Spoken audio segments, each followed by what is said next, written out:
derivada, né? Igualamos a derivada a zero, encontramos os pontos críticos, está aqui. Aí nós fizemos o quê? Pegamos, em relação aos 3 pontos críticos que nós encontramos aqui, estabelecemos de forma aleatória, tá? Escolhi lá um número qualquer, que seja antecessor de menos 2 e o sucessor de menos 2. Em relação ao zero, eu peguei o antecessor de 0 e o sucessor de 0. E entre 0 e 1, né, nós pegamos aqui o 1. O antecessor de 1, peguei o meio, e o sucessor de 1, 2. Tá? Em relação aos pontos críticos, então eu peguei um antes e um depois, um antes e um depois, um antes e um depois. Beleza? Bom, e agora, o que nós podemos, o que analisamos sobre isso? Veja bem, pessoal, quando aqui, ó, quando x é menos 3, né, nós temos aqui menos 144. Menos 144 é menor que zero. Portanto, nesse ponto 3 aqui, menos 3 aqui, ela é decrescente a função. Então, ela está tendo esse comportamento aqui, ó. Percebem isso? Quando chega no 2 aqui, tá? O que acontece? A partir daqui, ó, quando nesse intervalo aqui, nesse ponto, o x menos 1, a função é 24, é positivo, então ela é crescente. Então ela começa a ter um crescimento aqui, ó. Chegou no zero aqui, nesse ponto crítico aqui, tá vendo? O que acontece? Né? Entre 0 e 1, ela será crescente ou decrescente? Ó, nós pegamos um ponto aleatório, meio, né? Então aqui no meio, no ponto meio, ela é negativa, menor que zero, então é decrescente. Então ela terá, né, tem esse comportamento aqui, ó. Aí chegamos nesse ponto crítico 1, né? Para o 2 aqui, qual será o comportamento dessa função? Quando x é 2, ela é 96, 96 é maior que zero. Então aqui, ela começa a ser crescente novamente. Tá? Então, o gráfico ele tem esse comportamento, né? Ele terá esse comportamento. A gente conseguiu, dessa forma, estabelecer em quais intervalos a função ela assume, né, um comportamento crescente e quais intervalos ela assume o comportamento decrescente. Ok? Bom, pessoal, então para isso agora, o que nós vamos fazer? O exercício ele pede também para que a gente... né, para que a gente utilize, né, nós utilizamos o teste aqui da primeira derivada, mas nós precisamos desenhar aí o gráfico, né? Então, como que nós vamos fazer para desenhar um gráfico?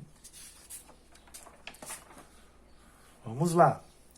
Então, num primeiro momento, o que nós iremos fazer? Nós temos aqui, ó, vamos anotar novamente, né? Nós temos aqui a função. Tá aqui, ó, f de x é igual a 3x à quarta mais 4x ao cubo menos 12x ao quadrado mais 16. Né? Quais são os pontos críticos? Os pontos críticos, pessoal, são menos 2,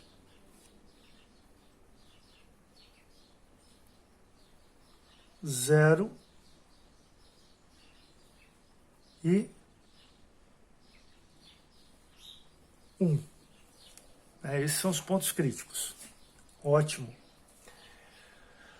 Bom, pessoal, agora o que nós vamos fazer? Nós vamos fazer o seguinte, nós precisamos agora desenhar um gráfico. Então, quando x for menos 2, qual será o valor de y? Quando x for 0, qual será o valor de y? Quando x for 1, qual será o valor de y? Então, para montar o gráfico, o que nós vamos fazer agora?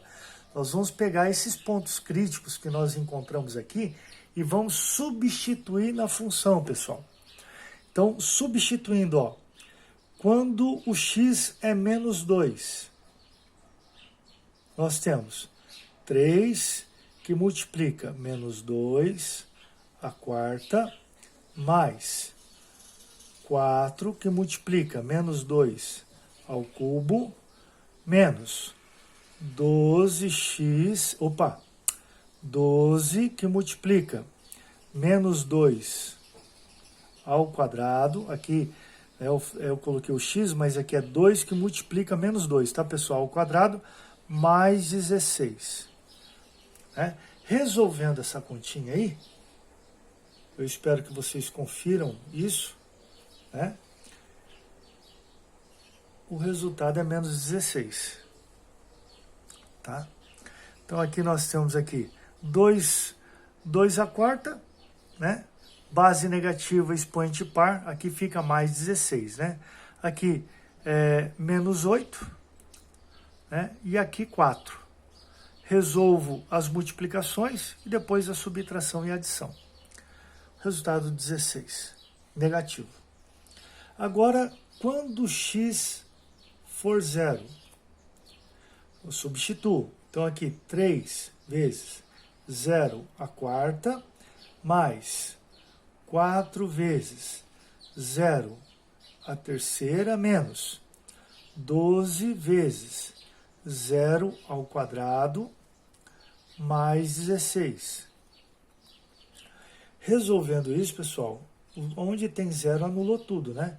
Então aqui anulou, anulou e anulou. Então ficou quem? 16. Ótimo. Continuando. Quando o x for 1, nós temos 3 vezes 1 a quarta, mais 4 vezes 1 a terceira, menos 12 vezes 1 ao quadrado, mais 16. Resolvendo isso, pessoal, nós temos então 11. Percebem isso? Agora, olha só. O que nós vamos fazer aqui? Nós vamos construir o gráfico, pessoal. Construir o gráfico.